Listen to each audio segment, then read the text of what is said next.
Rams house. The LA Rams season finished in heartbreaking fashion last night in a 31-27 loss to the Seattle Seahawks in the NFC Championship game.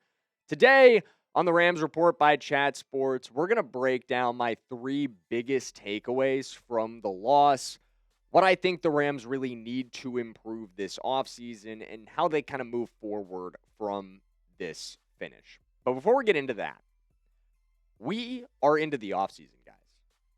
This is it.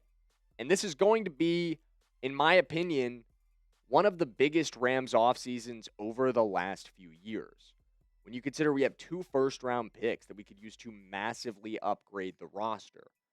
We have a potential extension for Puka Nacua coming this offseason if the Rams want to get that deal done early.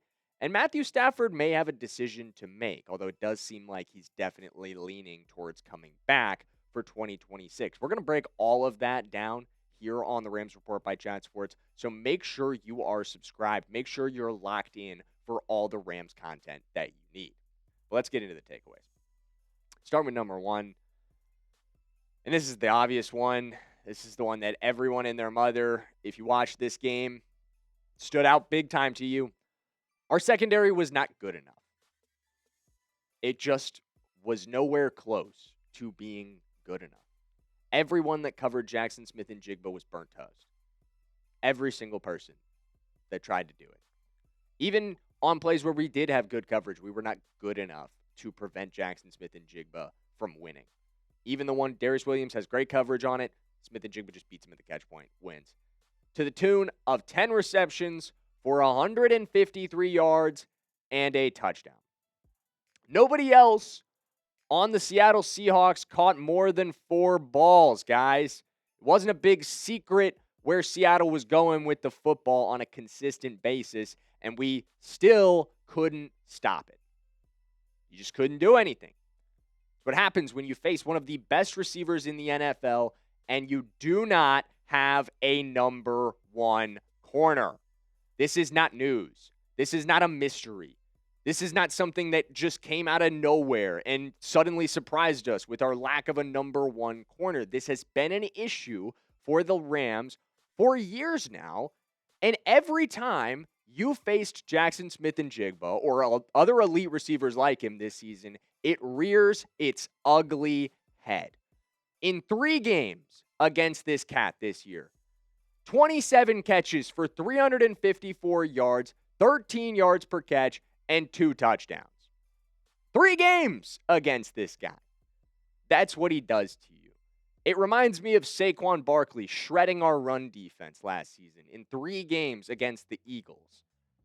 You just can't stop these superstars, whether it was in the ground attack last season or in the air this season, when you lack premium superstars outside of the defensive line on defense. We need a number 1 corner. Like we have a hole in our head, and it's the only bandage that will solve it. And this is, again, it's not news. This is not news. We talked about this 4 days ago when I put out my Rams draft targets video. We talked about who we might draft at 13. And the whole focus, and this needs to be the focus, not just here on the Rams Report channel, but in Inglewood, from Les Snead and Sean McVay, if it wasn't clear enough last night, you are deficient in the secondary. And you need that number 1 option. Whether that's Mansour Delane, Jermod McCoy, any number of other guys, I don't care who it is, draft a number 1 corner in 2026. And do it in the first round because you're not good enough in the secondary right now. And you know where else you weren't good enough last night? Special teams. Xavier Smith. I'm taking deep breaths right now because I don't want to say anything that I will regret about Xavier Smith. But guys, the fact that you played such a phenomenal season, your offense plays a brilliant game outside of 2 instances that we'll get into, and the image of this year is this. This is it. This is what in 5 years from now, people will think about when they think about this season. And that blows. Because again, it was a great year. You played, outside of a few moments, a great game. Except for your defense. Your defense was horrible. But this is unacceptable. An absolute killer.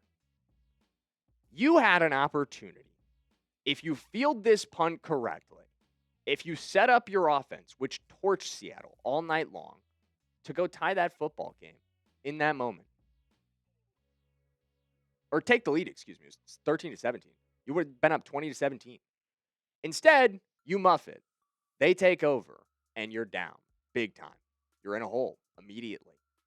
You lost the turnover battle. You lost the game. It's as simple as that. We talked about this coming into this one. We talked about how we'd won the turnover battle in the first 2 games. Not last night. Sam Darnold avoided the demons that he's had in games against us, that he's had in big moments in his career, and we had to play just as clean, and we couldn't do it. And it wasn't Stafford. It wasn't Kyron Williams, who's always been known for the fumbling issues. It was Xavier Smith on special teams. An area that has haunted the Rams all year long, going back to Cardi with blocked field goals costing us games, missed field goals costing us games. Harrison Mevis miss in week 16. Fired your special teams coordinator. Things have not gotten better yet. It has to improve in 2026.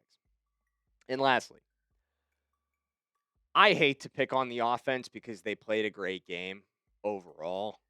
They really, really did. But we have to talk about the 2 moments in which they failed to execute. There's 2 big ones, and I think in many ways they cost you the game. And we're going to get into those in 1 second. But first, I want to hear from you guys. What was your biggest takeaway from the Rams' loss to the Seattle Seahawks? What was the biggest thing that stood out to you? What, if you think it can be corrected this offseason, how do we correct it? Let me know in the comments. I want to hear from you guys on this one. What was your biggest takeaway from the NFC Championship? This one to me stands out big time. At the end of the first half, your offense has executed for the most part brilliantly. You have 3 and out on the first drive, and then outside of that, you've been cruising. But in a big moment, you get the football back here with an opportunity to take the lead. And you have one of your 2 3 and outs in the entire game. You punt the ball right back to the Seahawks. And not only do you go 3 and out, let me add here, you go 3 and out with 2 incomplete passes using less than 30 seconds of total play clock. Game clock. So what do? You give Seattle a perfect opportunity to drive right down the field. 7 plays, 43 seconds. They score a touchdown and take the lead into the half. Then, later in this game, everything's on the line with less than 3 minutes in it. You come up on 4th and 4, and you run in one of the worst play calls we had all season. One of the most frustrating play calls we had all season in such a critical moment. Unacceptable stuff. Unacceptable stuff.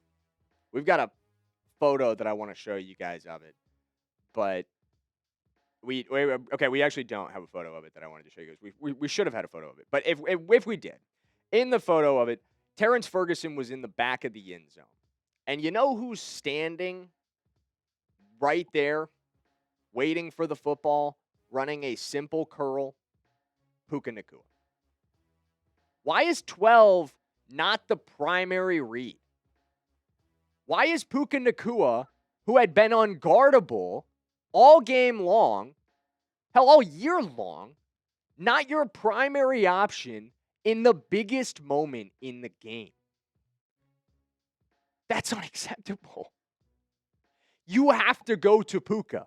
That had to be him. This is do or die. This is your season. It has to be 12. This is your best player on offense. I know I'm not breaking news right now. It's some deep, groundbreaking analysis that Puka Nacua is the best offensive player on the Rams. Use him in the biggest moments. That is sad that you did not give him an opportunity. That is crushing that your best player doesn't get a chance in that moment. Why are we going to Terrence Ferguson in the back of the end zone? I love T. Ferg. He's a rookie. It's a bad throw. It's not a great concept. It's right there with Puka. He can win one-on-ones with anybody in the league. He can win 2-on-1s with any two guys you throw at him in the league. Throw the ball 12's way. Unacceptable. It really, really is. It really, really is. I feel like despite this season not ending the way we all wanted it to, it was still a hell of a year. I truly feel that way. I'm proud of this team. And I'm proud of 12, too. He didn't get an opportunity in this moment. I posted on my Instagram story last night for those that follow me at the Rams Report IG. Look at the way he responded to the loss. Stands on the sideline with his head held high, greeting every single one of his teammates and making sure that they're doing all right. He's 24, man. He's growing up, but he's showing a lot of maturity over the last couple weeks and handling a very difficult loss with a ton of grace. I think we're really lucky to have 12. I think we're really lucky to have this entire team. But you build in losses like this. This is something that we can use as fuel for next year. In the same way we used the divisional loss to the Eagles as fuel to get further this season, we will use this loss as fuel to get further next year. I know we will. And we'll be here to cover the offseason all year long. So make sure that you're locked in, make sure that you're subscribed, and let's go Rams.